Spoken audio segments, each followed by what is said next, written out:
February 17th, 1968. Tri-border area, Laos. So 347 hours.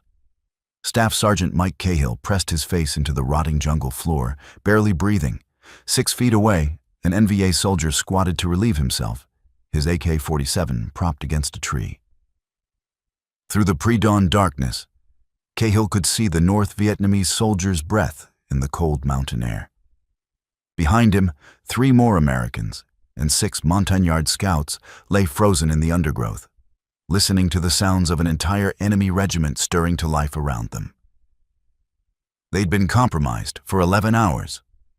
RT Python, Reconnaissance Team Python, had infiltrated 15 cliques into Laos 3 days earlier with a simple mission: locate and report NVA troop movements along the Ho Chi Minh Trail. What they'd found instead was a nightmare. A forward staging base holding somewhere between 300 and 500 enemy soldiers, positioned to launch a major offensive into South Vietnam's Central Highlands. The NVA soldier finished his business and walked within 3 feet of Cahill's position. The sergeant's thumb rested on his Car-15's safety. 1 click, 1 burst, and RT Python would be dead in 30 seconds, overwhelmed by hundreds of enemy troops. But Cahill didn't fire. None of them did. In his pocket, team leader Captain John Plaster carried coordinates, exact grid references to this entire complex. In the sky above the triple canopy jungle, beyond the range of human hearing, a formation of B-52 stratofortresses was already being redirected from another target. Each bomber carried 108 500-pound bombs. RT Python just had to survive until 600 hours. 2 hours and 13 minutes. Then they'd kill everyone. When MACV-SOG was established in January 1964, the Pentagon brass viewed it with a mixture of curiosity and deep skepticism. The idea seemed straightforward enough on paper. Small, highly trained reconnaissance teams would infiltrate denied territory, Laos, Cambodia, and North Vietnam, to gather intelligence on enemy movements, disrupt supply lines, and call in airstrikes. 12 men against an entire regiment? Marine Corps General Victor Krulak reportedly asked during an early briefing. This isn't warfare, it's suicide with extra steps. He wasn't entirely wrong. MACV-SOG would eventually suffer over 100% casualty rates, meaning every original team member would be killed or wounded, then their replacements would be killed or wounded. But what the skeptics missed was the revolutionary force multiplication these teams represented. Colonel John Singlob, MACV-SOG's chief from 1966 to 1968, described the concept differently. We're not trying to defeat the enemy with 12 men. We're trying to find them, fix them in place, and then drop the entire United States Air Force on their heads. The mathematics were compelling. A single RT, reconnaissance team, cost roughly $50,000 per year to train and equip. An Arc Light Strike B-52 bombing raid cost approximately $250,000 per mission. But if that RT could identify high-value targets and direct those strikes effectively, the return on investment dwarfed anything conventional forces could achieve. Early believers included General William Westmoreland, who saw SOG as the answer to a fundamental problem. How do you fight an enemy who refuses to mass for battle? The North Vietnamese had learned from French mistakes in the First Indochina War. They wouldn't concentrate forces where American firepower could destroy them. They moved at night, dispersed during the day, and melted into the jungle before conventional units could engage. SOG teams can go where divisions cannot. Westmoreland wrote in a classified 1965 memo. They can find what satellites cannot see and deliver destruction that infantry cannot carry. Staff Sergeant Dick Meadows, a founding SOG member, saw it more simply. 12 guys who know what they're doing can cause more chaos than 1,000 guys who don't. The initial SOG volunteers came from special forces, Force Recon Marines, Navy SEALs, and Air Force Special Operations. They trained at Camp Long Thon near Saigon, learning skills that seemed pulled from spy novels. Advanced demolitions, cross-border navigation without GPS, encrypted radio procedures, prisoner snatches, and most critically, how to survive when everything went wrong. Because everything always went wrong.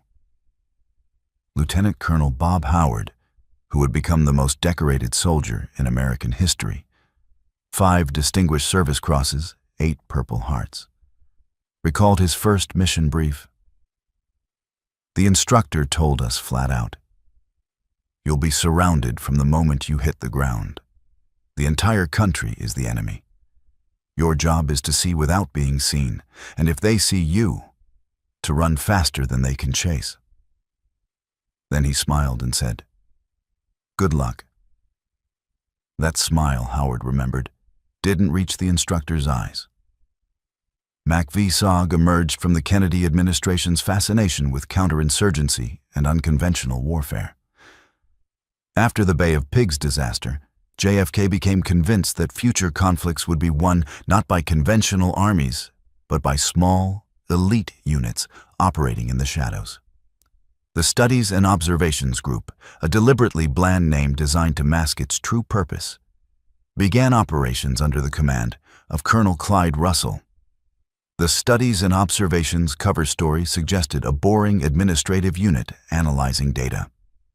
In reality, SOG answered directly to the Joint Chiefs of Staff, operating outside normal military channels with a classified budget and missions that officially didn't exist. Russell established 3 operational commands.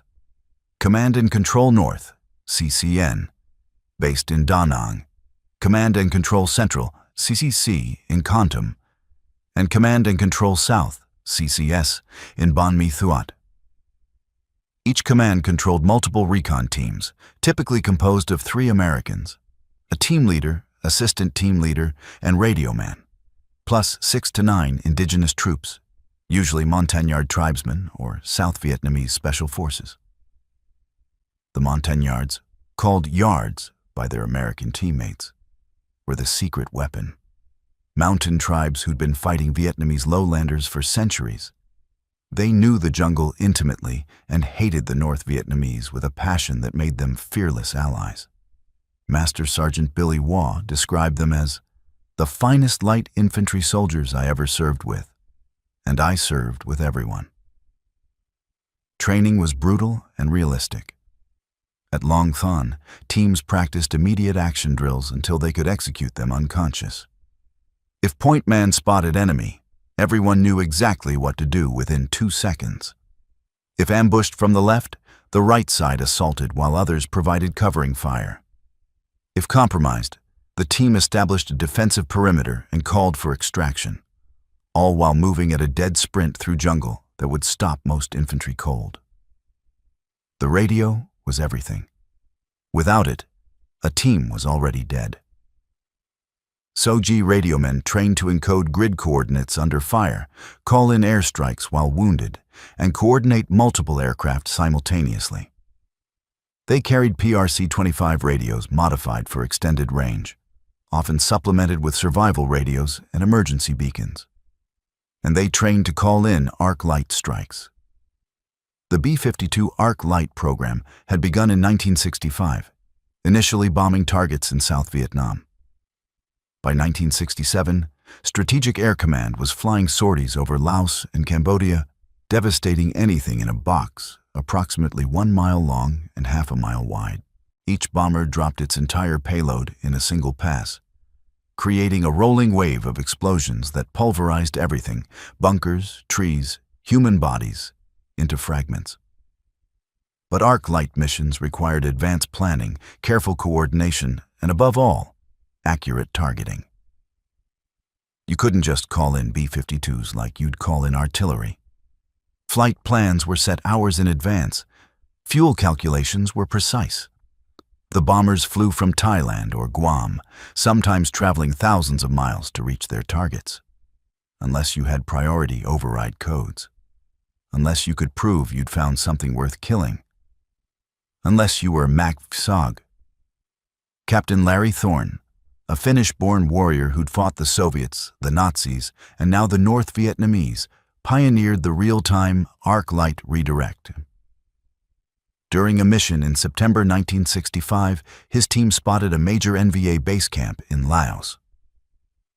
Rather than observe and withdraw, standard procedure, Thorne convinced his command to divert an arc light mission already airborne.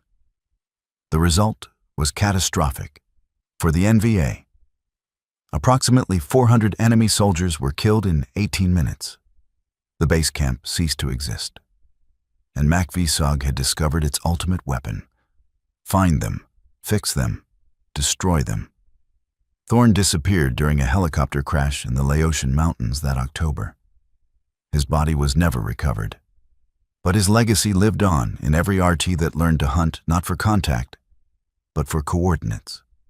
February 14th, 1968, Valentine's Day, 12:30 hours. RT Python inserted via helicopter into the Laotian panhandle, 3 men American and 6 Montagnards, moving immediately into the jungle before enemy forces could react to the sound of rotor blades. Team leader Captain John Plaster had run 17 previous missions into Laos. He expected this one would be routine. Move 5 clicks north, observe trail activity, report, and extract after 4 days. By 1500 hours, they'd already spotted more NVA soldiers than during his previous 3 missions combined. Something's wrong, Plaster whispered to his 1-0 assistant team leader, Sergeant Mike Cahill. Too many troops, too organized. This isn't trail security, this is a staging operation. They moved carefully northeast, parallel to a major trail artery. Every few hundred meters, they'd spot another group of NVA soldiers, sometimes in pairs, sometimes in squads, once an entire platoon marching in loose formation, all heading in the same direction.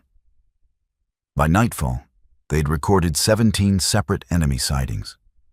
Plaster's calculations suggested at least 200 to 300 troops in their immediate area, with more arriving constantly. They established a cold camp, no fires, no talking, rotating security every 2 hours, and waited for dawn. February 15th, 1968. 05:30 hours. The jungle came alive with sound, shouted commands in Vietnamese, equipment rattling, truck engines straining up the trail. Plaster crept to the edge of their position and nearly swallowed his tongue. A base camp, a massive, sprawling complex carved into the jungle with bunkers, supply dumps, command posts, and what looked like regimental-sized formations preparing for movement. Hundreds of soldiers, maybe more. He crawled back to Cahill.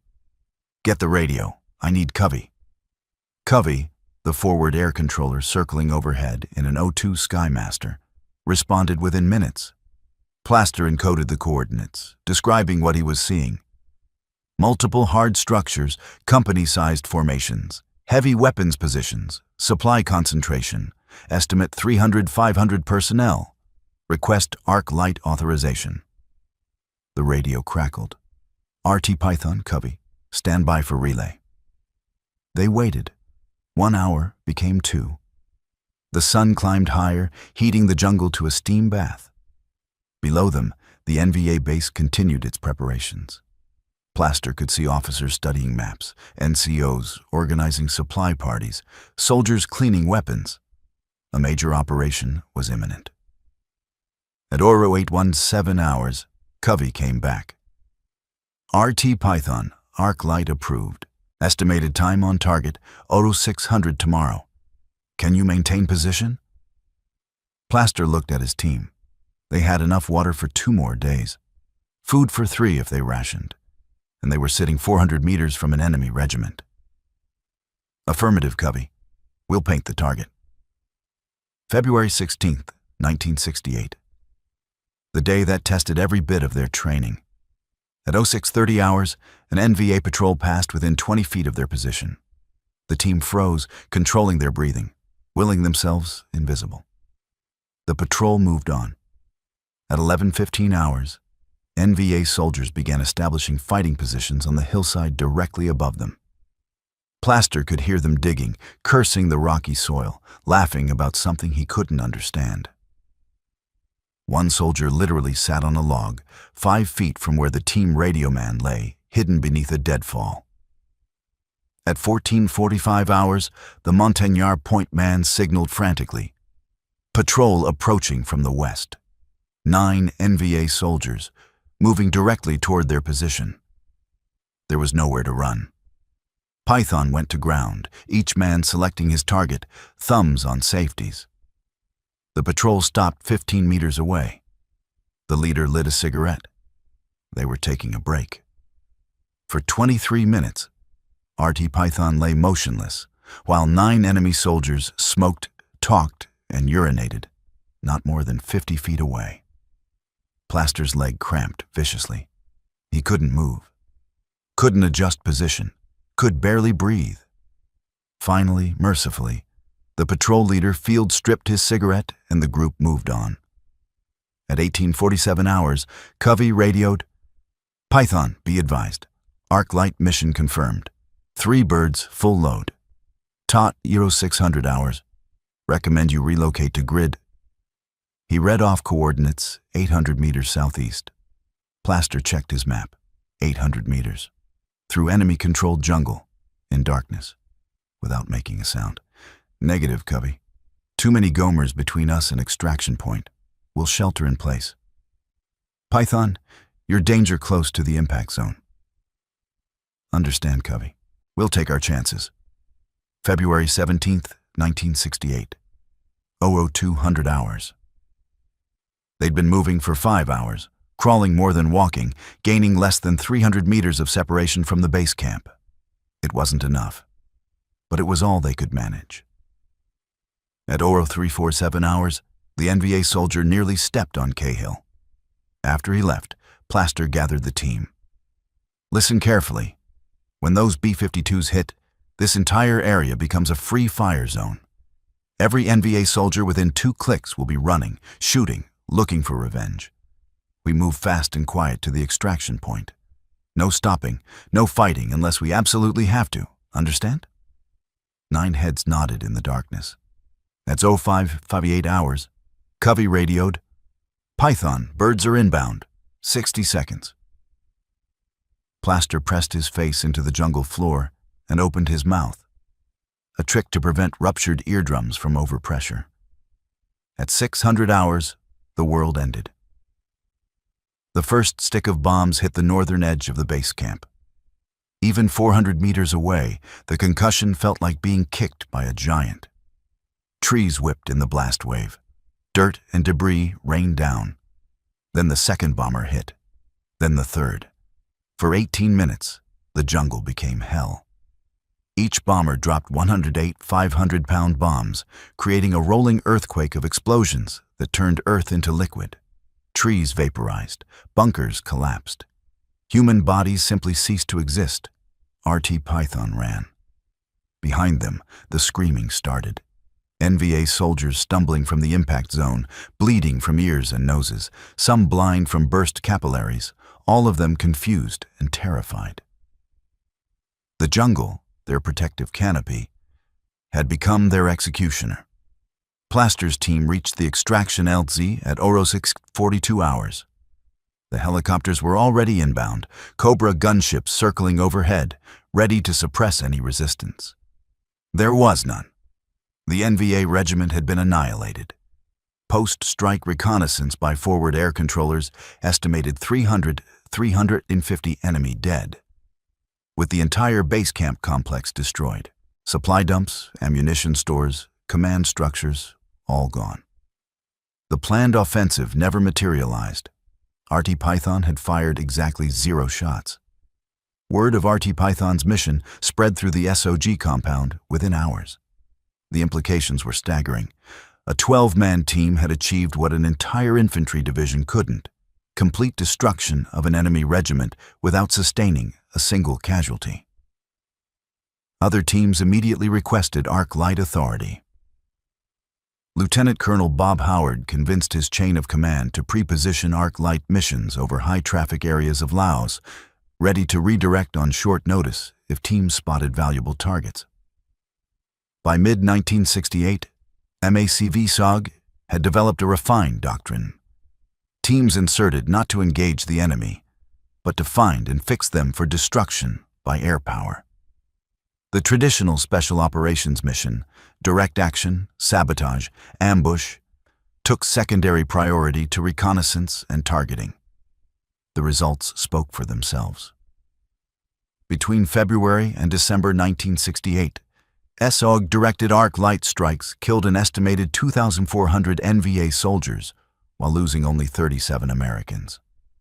The kill ratio exceeded 60-1, numbers that conventional forces could only dream of achieving. But it changed the teams fundamentally. Sergeant First Class Jerry Shriver, a legend among legends in SOG, described the evolution. "We used to hunt for contact. Now we hunt for coordinates. It's not as personally satisfying when you don't see their faces, but it's a hell of a lot more effective." The North Vietnamese adapted too. After several devastating arc light strikes directed by SOG teams, they established aggressive counter-reconnaissance units specifically tasked with hunting the hunters. NVA security patrols increased tenfold along the Ho Chi Minh Trail. Radio direction finding equipment appeared at major base camps. Reward bounties for killing or capturing SOG personnel reached 50,000 piastres, roughly $425, a fortune for a peasant soldier.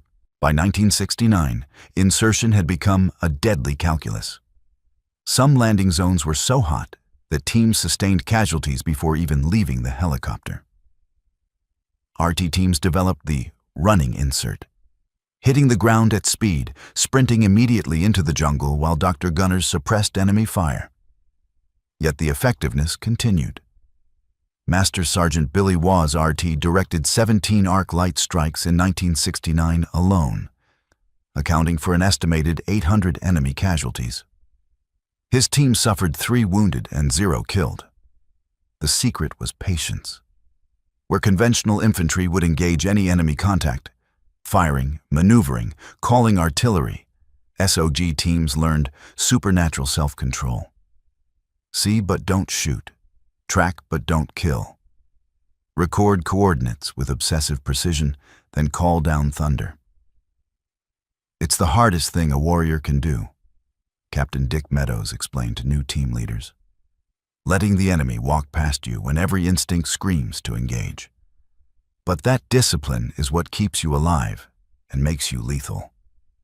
By the time MACV-SOG ceased cross-border operations in 1972, its teams had directed over 500 arc light strikes into Laos, Cambodia, and North Vietnam.